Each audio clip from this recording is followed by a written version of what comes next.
क्रांती news, आवाज सर्वसामान्यांचा।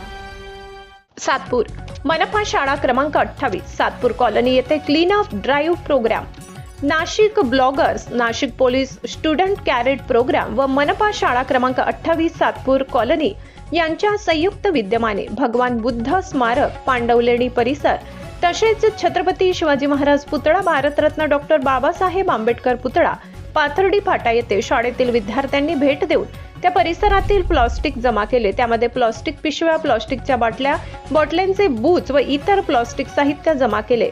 स्वच्छ नाशिक, सुंदर नाशिक, प्लास्टिक मुक्त नाशिक यासाठी शालेय विद्यार्थ्यांनी स्वच्छता मोहीम राबविली। यावेळेस 10 ते 12 पिशव्या प्लास्टिक कचरा जमा करण्यात आला। यावेळी विद्यार्थ्यांनी उपस्थित मान्यवरांनी प्लास्टिक मुक्त नाशिकसाठी काम करण्याची शपथ घेतली।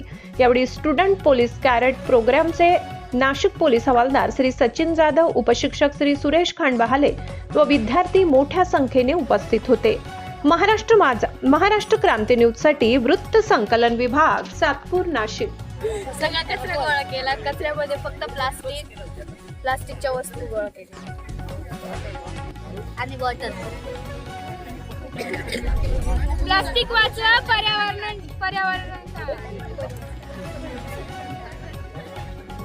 आज आम्ही पांडवलेणी येऊन कचरा उचलला, घाण गोळा केली, घाण साफ केली। कचरा उचलला, बॉटल उचलले, त्याचे झाकणं उचलले, त्याचे टाकले। का बरं उचलला कचरा? ते स्वच्छता नाशिक स्वच्छ होण्यासाठी आम्ही कचरा उचलला। आपलं नाशिक सुंदर, नाशिक स्वच्छ नाशिक। एखादा प्राणी प्लास्टिक खाऊन मरू शकतो, म्हणून त्याचा जीव वाचवण्यासाठी, परिसर स्वच्छ ठेवण्यासाठी आपण अशाच नवनवीन बातम्या पाहण्यासाठी आमच्या महाराष्ट्र क्रांती न्यूज या YouTube चॅनलला लाईक करा, सबस्क्राईब करा आणि बेल आयकॉनला प्रेस करा।